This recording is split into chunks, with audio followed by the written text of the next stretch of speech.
have an age difference. We have life differences. This is how you should live your life. I got the faith, because to get the faith, Got it. Well, let's jump into this. this is the Old School, New School podcast.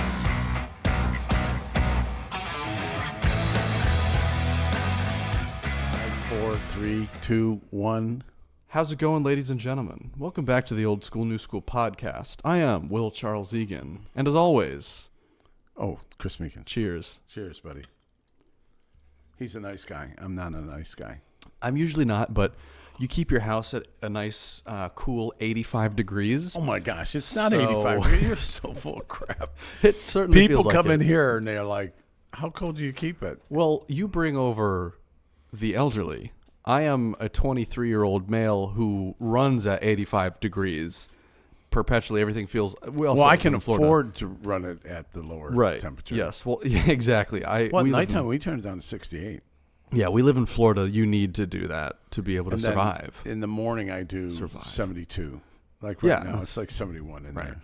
Yeah, but it certainly feels like it's a sauna in here sometimes. Well, certainly, and this room doesn't get very good circulation. Yeah. I probably need a new house. I just you're so extreme. You're like, my car is kind of. I could use a new truck. I need a new tires, so let's just Get a go new ahead truck. and get a new car. Yeah. You know, I do need a new truck. Hey, so I need a new how was your week? Did you have a good week this week, Will Egan? I did, Chris Meekins. I got Yeah. a new watch, so everything's good. It's a retro Casio digital watch, and it beeps. It's really cool. My friend, I have this Apple Watch, And you which have is- a third. Yeah, the older guy has an Apple Watch. The younger guy has a Casio watch. What's going on? Is that how here? it works? Well, you have a brand new Apple Watch. I have a 1984 My kids, Casio. my kids would always say, you got more of the newest electronics than Oh, yeah. all of us put together. Oh, and I'm yeah. like, well, because I can afford them, but they, they actually can probably more than This me is now. $25. But anyway, my friend he's a big Rolex guy. He's like, he wears them all the time. Yeah. He's got all kinds of different ones. I'm like, yeah, but can it give you your heartbeat? Right. Because I'm pretty sure that Rolex. Rolex. Yeah, you clearly don't own one, huh? No, I don't. No. I just, Still trying to figure out where that other watch is? I'm just trying to figure out where you'd come up with that kind of money Well, for a watch. for real. You were a real estate agent for a while. Like, that was your full-time thing. Yeah, but You got to really want it. yeah. You gotta really want You got to, and I don't, that stuff doesn't do anything for me. Yeah, money. A new pickup truck would be awesome. I'm practical. Or yeah. a new house with a circular drive. That was my big goal in life. If you had a circle drive, it's like you made it. I know some poor people with circle drives, though. So, Well, obviously I was misdirected because I got a house with a circle drive, and then you know how hard it is to shovel the snow on a circle driveway. This is like 8 more miles. Yeah, it's like Yeah. double. But Good Lord. Anyway, so good week. Yeah, good week. Everything's perfect, Chris. Yeah? Thank you for asking. What Yes. about you? How was your week? Good week. Got a one of those upper GI things on Monday. Oh, yeah. Are you alive? And so I'm fine. They said everything's good. So they went Yep. down there because I've been having like stomach issues, like an ulcer.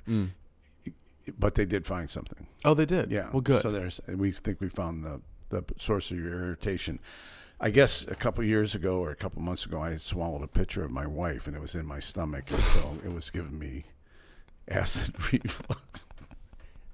Aren't you kind? She says, "Could you see her?" Another. Clearly didn't hear that because she'd be over here punching you if she heard that. I think it's a pretty. I used that a couple times this weekend, but it didn't. It's funny. She but She doesn't think that's funny. No, because typically men and women don't align on everything. It doesn't No. work in the whole relationship thing, which we were going to talk about. Which we're going to talk about. Transition. Oh, wait a minute. Why don't I have a good relationship? Yeah, well, maybe we should talk about that, Chris. Maybe it's because I say my wife is the problem. Yeah, you're making fun of her and pointing at her as the problem. Maybe Everybody you should fix that yourself. knows me knows that my wife is not yes. the problem. No. Hey, yeah. They go, yeah, right, whatever. Sure. But we believe in relationships, and our church is very strong Yes. in relationships. They'll even go to the point we have this one major class. So you become a member, and then you go through My Bayside, right? Or what is that? What is that? What it's called? It's explaining what Bayside Community Church is. And so when you get done with that, one of the things that they suggest you do is this class called My Freedom. And most people, once they become a believer, they they've got some ideas of what's supposed to be going on, or they've got some relationships that are really toxic, or yeah, I mean, it just Any number of things. any number of You things. carry things with you into the faith. Yeah. And so my freedom is talking about how you turn things over to God. Yep. You get release and allow the Holy Spirit to work more in your life. Would you agree with that's kind of what it's about? Yeah, I mean, a lot of it's based off of the, pulling roots out of your heart, roots of, there's pride, fear, rejection, unbelief, trauma, things that can... Anger, things that can sprout up into... Addiction. Yeah, addictions, anger, whatever it looks like. Because a lot of the times, the behaviors that you have aren't your fault in the traditional belief of your fault. They're caused by things that happen to you. So a lot of times people become Christians because there's something going on in their life. Yes, and a lot of the times it interferes with different parts of your life, and that's why we have a million questions about things. And so they need to get free from those problems. So, okay, it's like, we'll just use divorce. I got a divorce and, my life is a mess now, and or I need to get a divorce or whatever. And what freedom does is it says the problem's not the person. It could be the problem's not the person in your life or this in your life. The problem is that you got to put Jesus first. Right. And putting him first, then all of a sudden these other things tend to go away, or you know how to handle them. Yeah. All that to say is that, so you have this 6-week follow-up, and they really push on doing your homework, but in the small group setting, it's more about the relationships, building relationships, building through lives.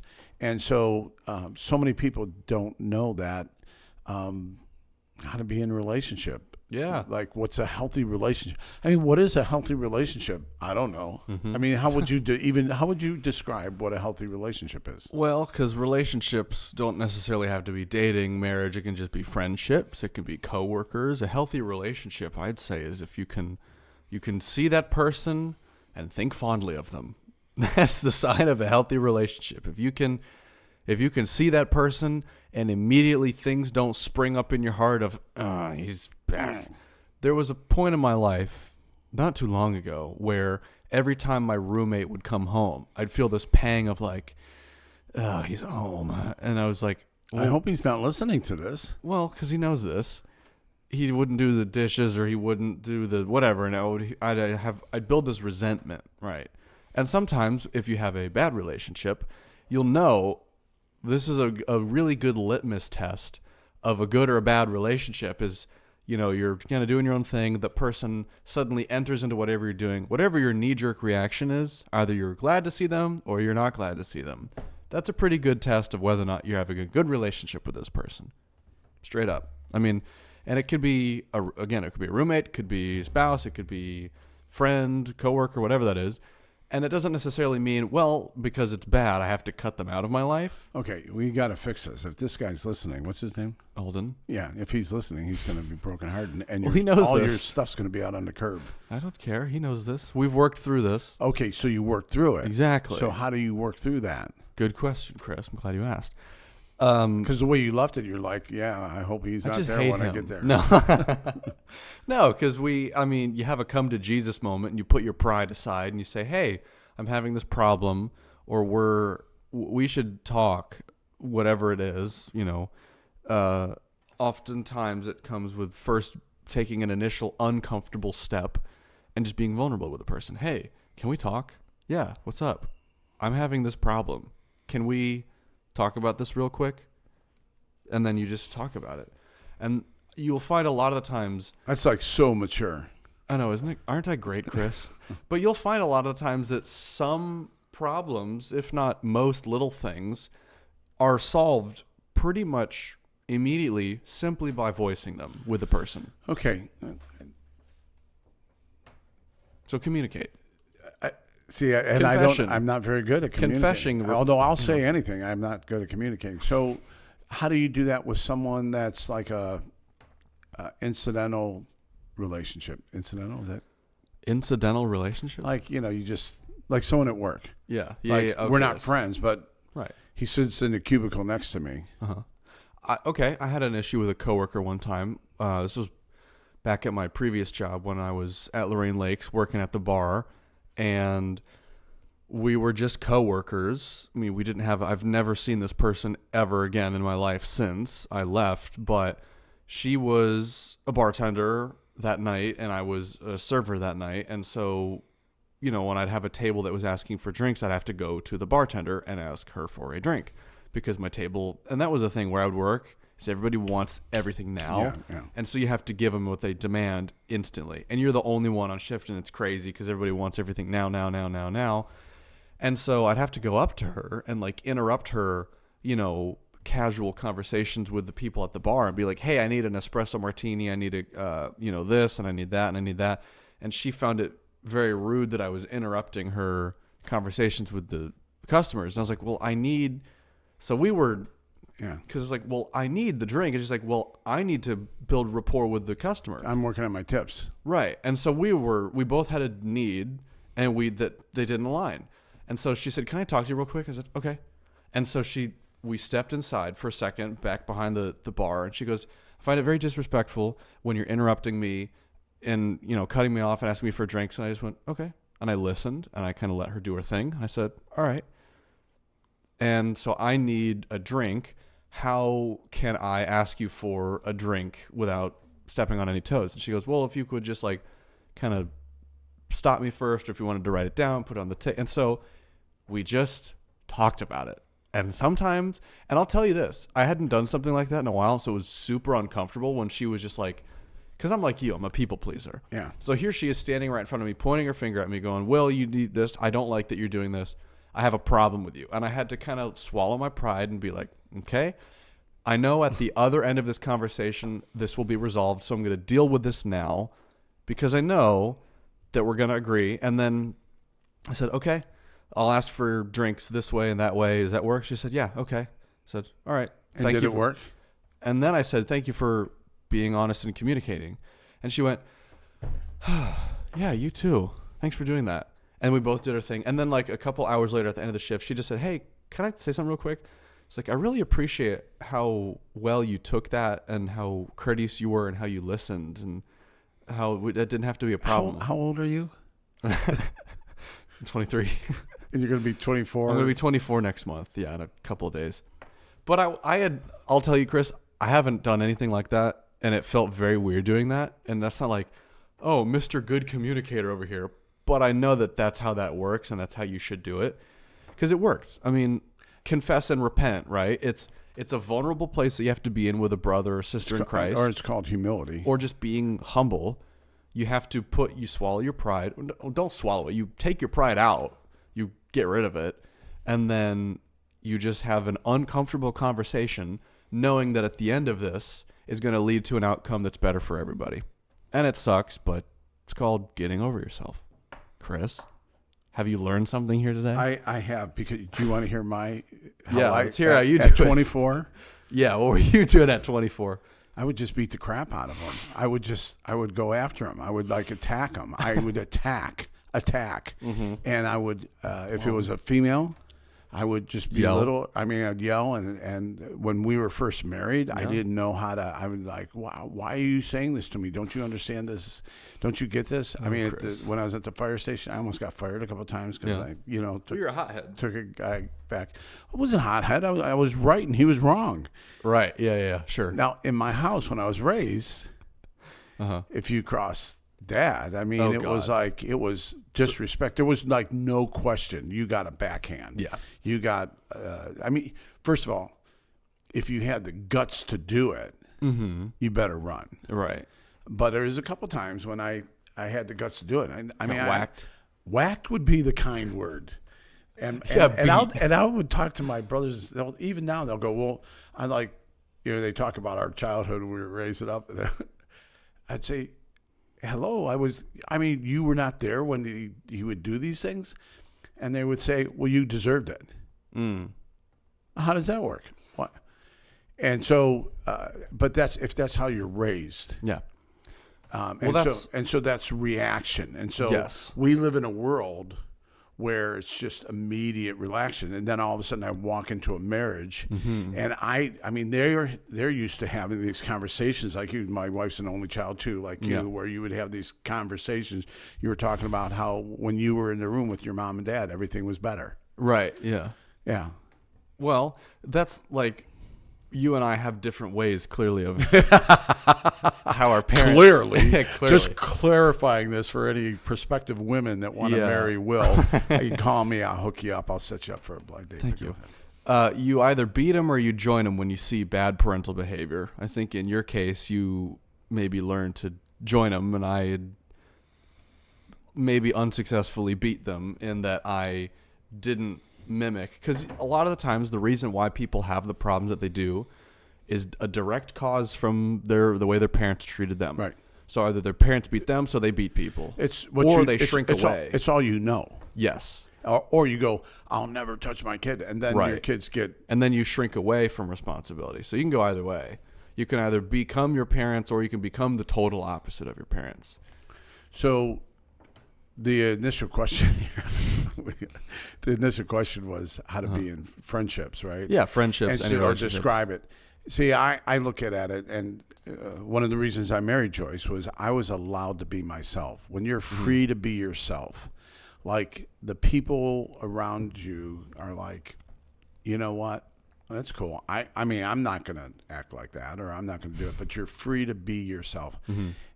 There's no like expectations on you. Yes, because that was one of the things that I talked about today at my campus that I went to, because we did a Q&A with the lead pastor and the campus pastor and the lead pastor's wife, and it was like, I mean, it was all stuff on relationships, and of course you've heard it all before, but sometimes you just need to have it repeated to you. Yeah. And so Amy Bazette had said something that really kind of struck me, is because when you are expecting to be happier when you find a relationship, that's not a healthy way of looking at it, because you'll be unhappy and then expect the relationship to make you happy. And it's like, well, actually, you'll still be unhappy. You'll just be in a relationship. Yeah. It's not going to magically flip and the she'll switch. have half of your belongings. Yeah, exactly. After all is said and done. So you need to be content with where you're at now outside of the relationship to prepare you for that, because it's not that the relationship is going to make everything better and change it. You should be happy with your inner walk with God first to prepare yourself for that relationship successfully. Well, nobody's ever going to fulfill your need. That's exactly. For this, that's where they go. For this we have Jesus. Right. Yes. Forgiveness. And so one of the things that she had talked about is, finding somebody that, meets your needs, and everything is impossible. Should we see if he's outside? Oh, no. It's Hey, fine. Joyce, see if Chase King's outside. Get him to join the podcast last minute. No, I doubt it. He's not here. But, going into, a relationship, specifically in the case of dating, if you're expecting it to be perfect in every, checking every single box, it's not going to be, Right. And you're going to be let down ultimately. And so, not to be like everything is terrible and she's never going to be, or he's never going to be what you wanted. No, but you can't expect to find fulfillment and met needs, because they're human. They're going to let you down regardless. And sometimes you need to learn that and actually have that happen to you for you to really learn that. Because I can say it to you and you'll be like, yeah, that sounds about right. But then when it actually happens to you, you go, God, now that I've experienced it, I know the real pain of like, oh, that didn't go very well. Right. And so now I know for the next time that I have to find inner peace with Christ first for the relationship to flourish in a positive way. Because again, it's not about the other person making you anything. I think that we live in a world where it's like, we watch so many romantic movies, and Right. the guy gets the girl at the end and everything else like that. We have this idea that someone or something's going to make me, if only, I used to live in if only world. Mm-hmm. If only, I got married, then I'd feel loved. Right. If only, and then you get married and you're like, oh, wait a minute, she's the most unloving person I ever met in my life. Mm-hmm. That's not true in my house. But we did need to figure out that I was never going to meet her. I was always going to come up short. Yeah. Because people are people, nothing more. Mm-hmm. And God is God, and nothing less. And so everyone's trying to fill that void in their life. And so we go into these relationships saying, hey, maybe this will make me happy. Maybe this will. Yep. I was talking to a guy this week, and he's like so frustrated because his wife has not been able to be in any kind of friendships or relationships. And she's gone to this group, that group, and she's like, these women are no different than women outside. They all hate me, and it's all this stuff, and I don't know. I don't know what the truth is, but I do know this: nobody is ever going to meet your needs fully. What? Yeah, but she's supposed to, and if she's this, or he's tall, and I'm going to church, right? And they're Christian people, right? But they should be perfect. Actually, no, they're broken people, and so anytime we start thinking that people or she'll make me happy, we might as well forget it. And when we were first married, I mean, it was a difficult time because we're like, well, aren't you supposed to be here to kind of fulfill all these needs that I have? Yeah, that's why we got married, right? And they're like, no. And aren't you supposed to just clean the house? Aren't you supposed to do the dishes? Isn't that what relationships? Yeah, isn't that what women isn't what a good friend's supposed to do? Is right, pick up my stuff around me? Aren't that what friends for? Right. Yeah. That's no. No. Because you had you had been taught in a very negative way. Where do we get that at? Where do we think that someone else is going to fulfill our need? Where does that come from, Mr. Psychology major? Well, yes. Let me push up my glasses. Well, I mean, everybody has. Okay. There's this thing called Maslow's hierarchy of needs. Have you heard of that? See, there's a pyramid where it's like at the top, there's this, and then at the bottom. So at the very bottom of the pyramid, these are the basic needs that you have. Okay. Food, water, you need sleep, you need shelter. Yeah. Above that, secondary needs, clothing, air conditioning if you live in Florida, things of that nature. Yes. I don't know how they did it before. Oh, God. Air conditioning. Warmth, fire, and then above that would be like family, friends, or family, community, your tribe, and then above that you've got this. But at the very tippy top is this thing called self-actualization, right? And it's the most fulfilled you'll ever feel, the most accomplishment. And so if you don't meet any of the needs below on the lower rungs of the ladder, it's impossible to get to the next one. Okay. So if you're trying to self-actualize and you don't have food for the day, that's because you're just thinking about food all day. Okay. You can't think about self-actualizing if you're trying to think about where your next meal is coming from, right? And so we have all of these desires, whether it be self-actualization or family, whatever it is that you're yearning for that's higher up on the ladder, we have this, misty, doe-eyed vision of what he or she is going to look like, or of what this is going to look like. And, you have this expectation that it's all going to be perfect and it's going to meet your needs, right? Because we're always trying to meet our needs to some degree. And truly, the only one that ever meets our needs, the only one that makes you anything is Jesus, right? To expect to find fulfillment in anything in this world is going to fall short because we live in a sinful world. And anything, the root of all problems are sin, period. Every single problem has a root in some sin. And expecting something in this sinful world to solve our problem is very backwards. Is this why people do drugs? Because they can't get there? Yes. They think of it as a shortcut. And then it becomes an addiction. Right. Because now you can't get out of the shortcut. Because it's you're hot wiring a dopamine connection in your brain to feeling good. And now that's all you know is this little short path. But the short path to feeling good has all these terrible side effects, addiction. And so yeah, it is a cheap substitute for fulfillment, is Okay. any sort of addiction. So we tend to like put relationships on a pedestal. On a pedestal, thinking. Yes. Because I mean, people look at. I know this is egotistical, but people look at me and they're like, not me. They look at our marriage. I mean, next week we'll be married for 46 years, which I'm really happy about. Yes. Because I didn't think we were going to make it for 46 days. Well, here you are. But they go, well, I want that. And it's like, yes, well, you can have that. Mm-hmm. But it just doesn't show up one day. Like it's like the Matrix, the blue pill or the red pill. Which pill do you want? Yeah. Right. You want the shortcut and just go into whatever, or you want the truth.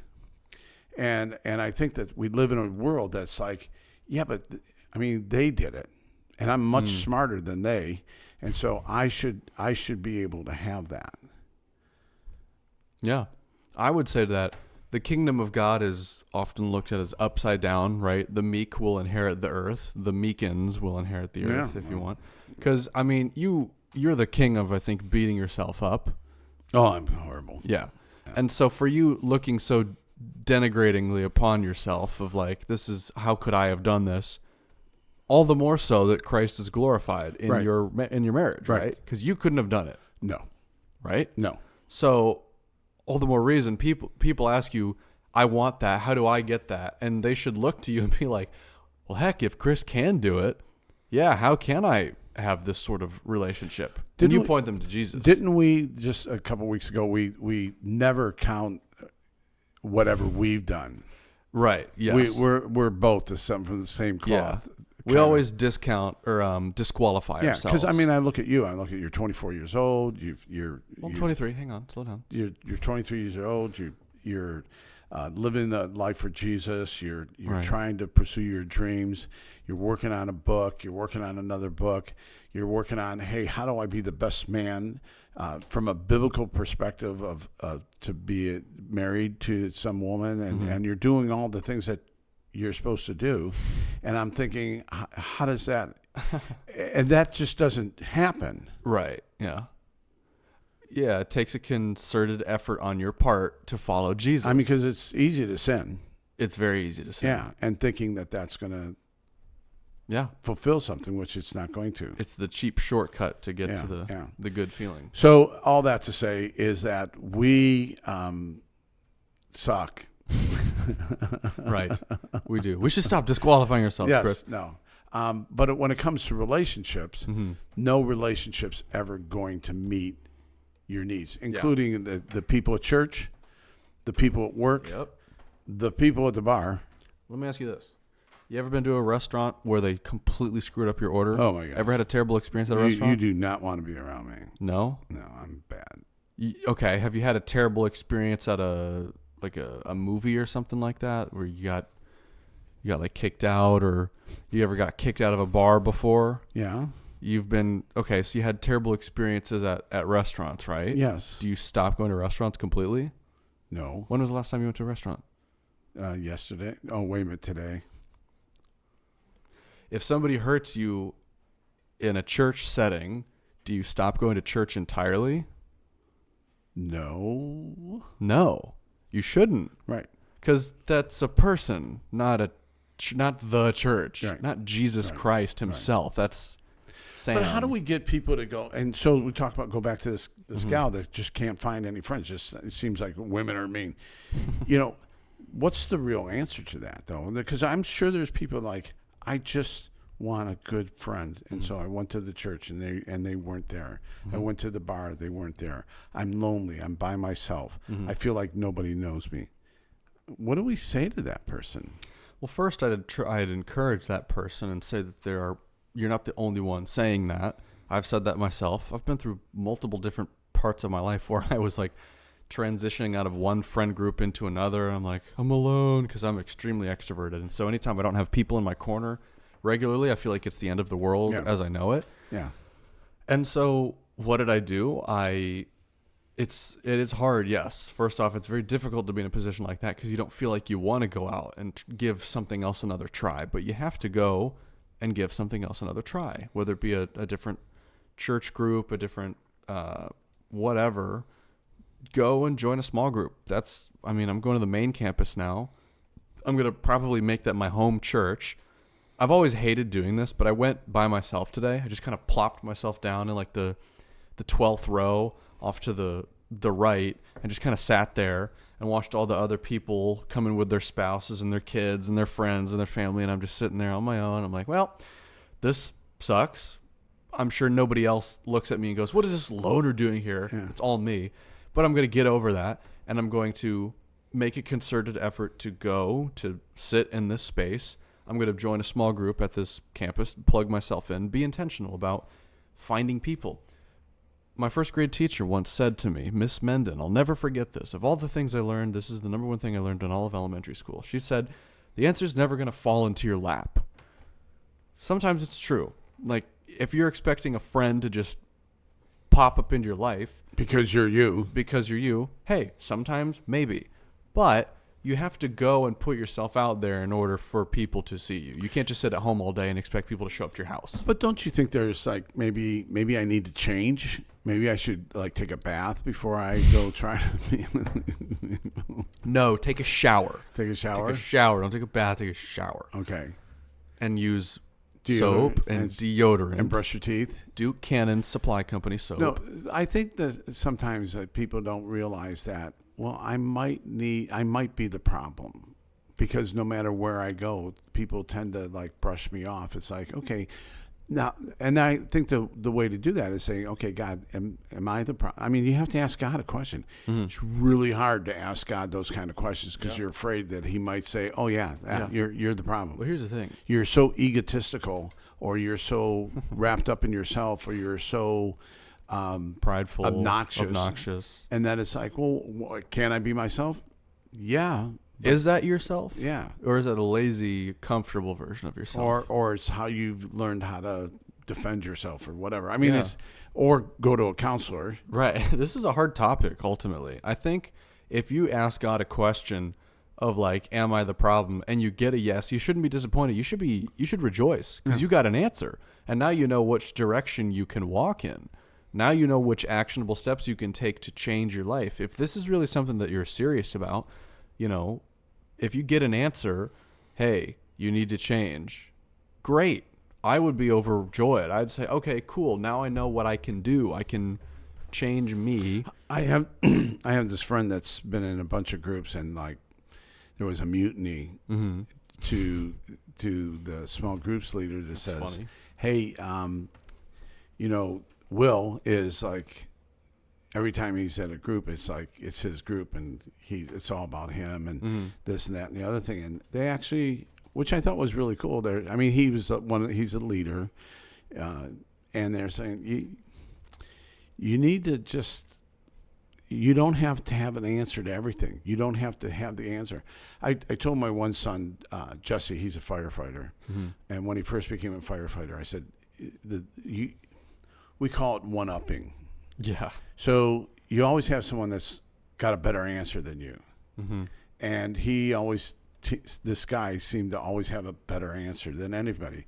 Well, then you end up shutting people down. You're like, oh, you know, Will's here and so on. All right, let's just not talk about it. Yeah, I'm not going to bring it up. And so, because I told him, I said, as a firefighter, we've always got a story. And we always got a really good story. Right, yeah. And you've got stories that nobody's ever heard before. Mm-hmm. But sometimes you just got to let someone else win. Yeah.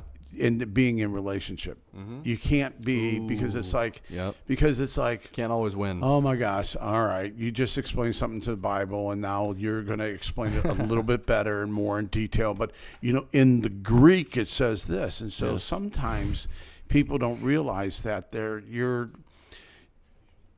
would it be dismissing the other person? What is that called when you do that?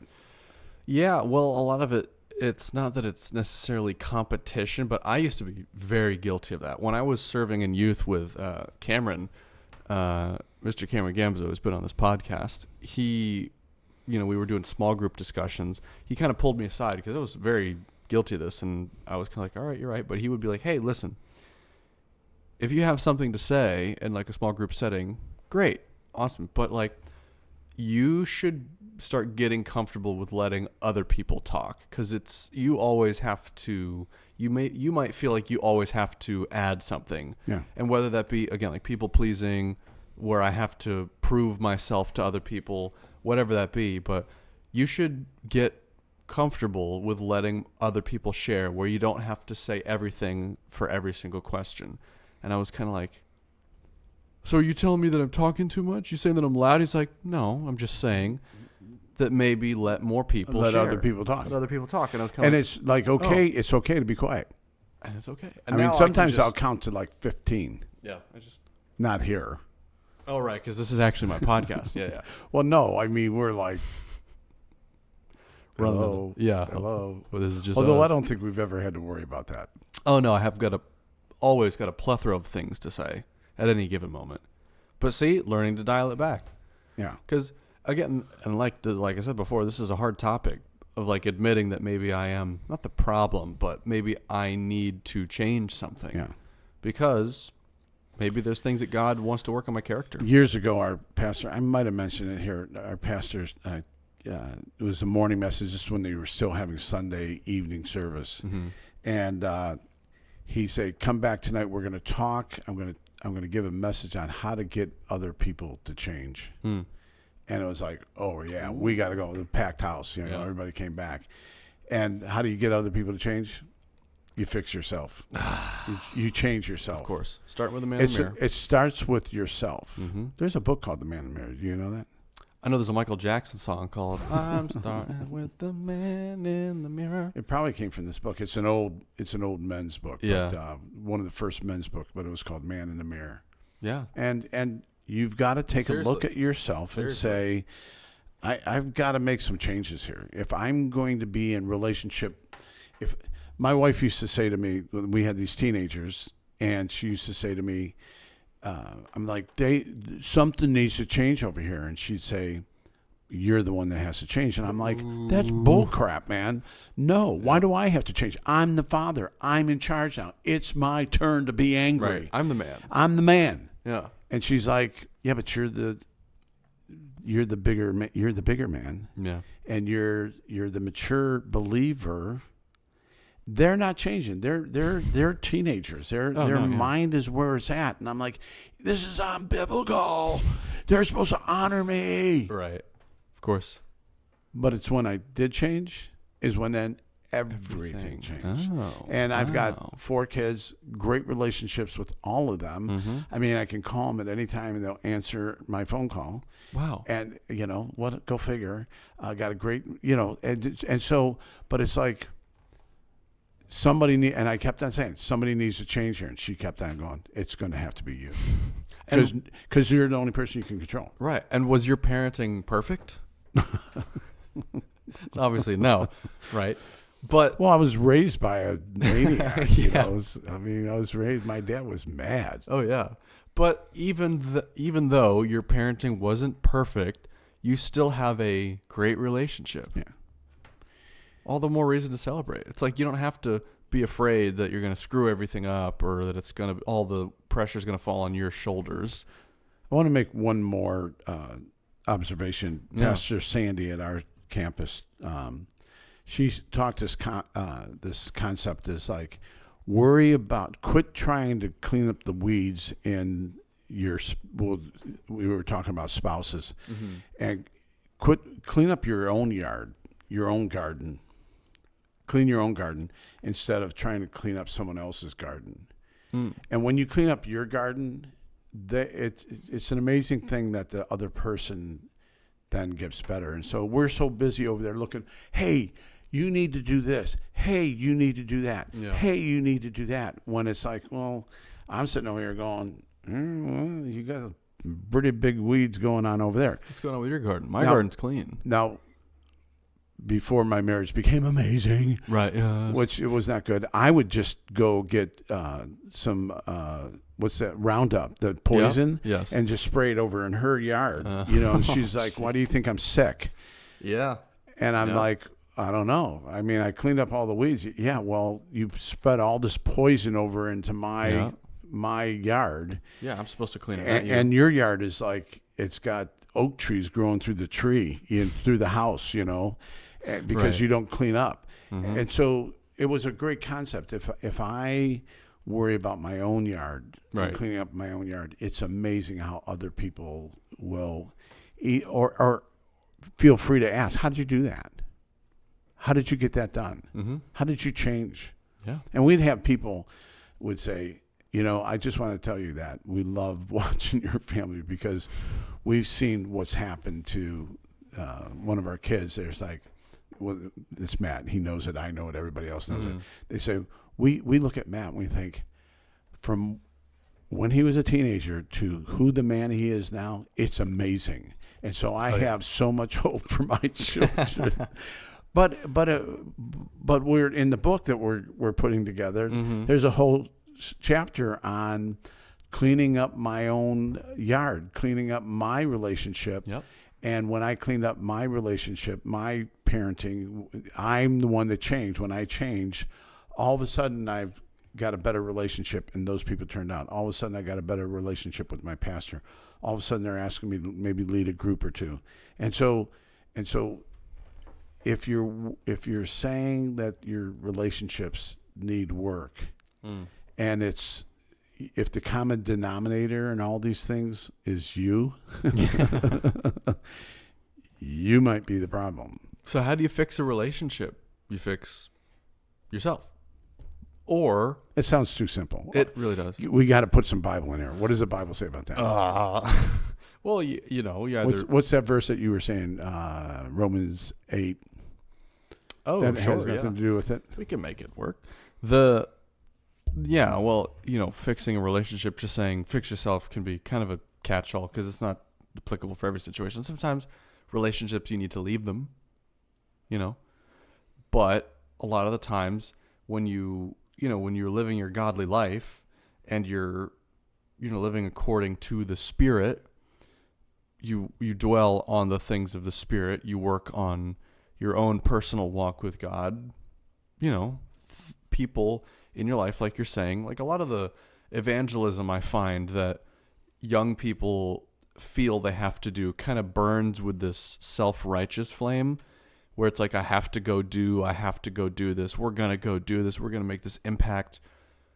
Do evangelism and ministry for your love of Jesus, not for your love of evangelism and ministry, right? Because a self-fueled flame will eventually burn out if it's got a finite source, right? Whereas if you really are rooted in Christ, like he says in John 4:14, whoever drinks from the living water will never be thirsty again.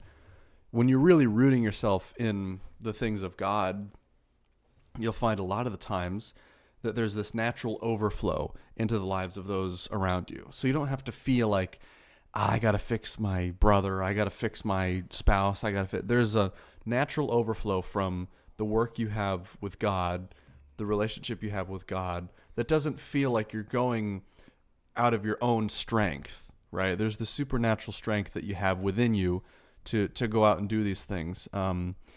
Romans 8:6 here.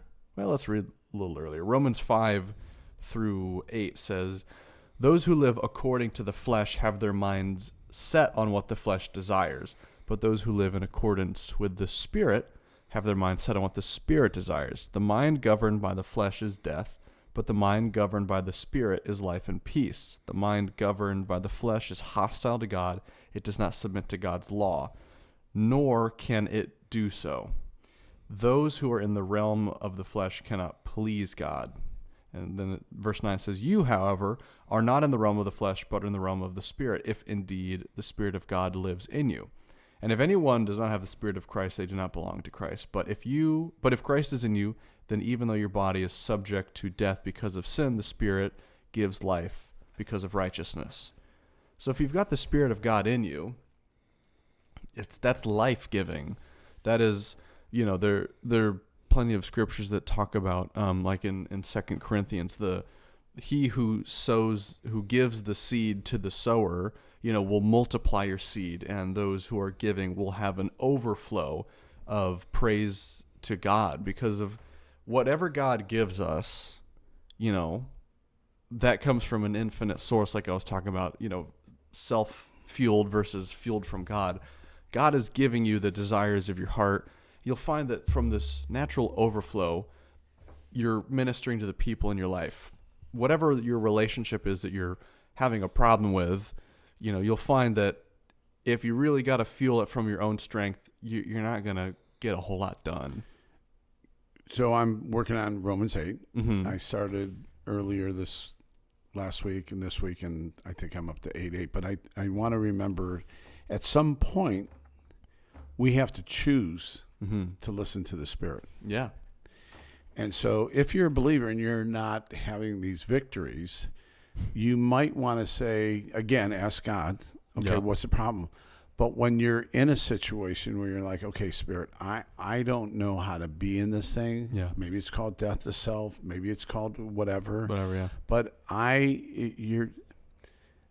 God is a gentleman, and he's not gonna brainwash you and you're walking around like a zombie. Yeah. But what he's gonna do is he's gonna give you promptings, and it's your job to obey those things and say, okay, I'm gonna go to this small group. I'm just gonna be in the room I'm going to commit to 8-week small group, and I'm going to be in the room, and I'm going to be committed to this and to those relationships, because nobody wants to be in a relationship when you're going to disappear and come and go. Yes. And it's not up to them. It's up to me to be committed to the relationship and to following God's direction. And sometimes just keeping your mouth shut. Hey, we don't know. That's never experienced. keeping your mouth shut for an extended period of time. No, of course not. But so relationships are difficult. They're messy. Yeah. They're messy. They're hard. But ultimately, you're the one that has to say, okay, God, what is it that I need to do to be in these new relationships? My wife and I talked about it when we first moved down here. We're like, okay, we prayed. It was, Lord, can you give us some friends? Yeah, and so we're in this. We're calling it a book club, and we're reading this book called The Spirit Controlled Temperament, where we're meeting with some people our age, and it was like it's amazing. Yeah, and you're in relationships and you're all going in the same direction, and so you're sitting around and we're eating, and some of these women can cook. Ooh, nice. I mean, it was like awesome. Nice. And so you're laughing and joking, and all of a sudden we've been here, a few years, and we're like, okay, wait a minute, our dance card is full. Yeah. Now you got too many friends. I'm a sanguine man. Yes, of We course. never course. have too many friends. Yeah, of course. Need more always. They're rated. No. Yeah. So anything you want to wrap this up with? I'd say, like you said, relationships can be messy, but it takes an active and concerted effort on your part to make them work. Again, you can't just sit around all day and expect someone come knocking on the door. Right. You can't expect people to knock on the door, and you can't expect every relationship that you have to just kind of happen on their own. You got to go do life together with one another. And if things come up, you got to discuss them. Be honest with one another, confess, repent, and all that good. And then jazz. all of a sudden you're friends with this person that you were like mortal enemies. You're like, okay, now we got this great relationship. Entirely possible. It's not about you. That's where it's so contrary to what the world teaches you. It's not about you. That's a good summation to all this. Okay. How do you fix a relationship? It's not about you. Peace.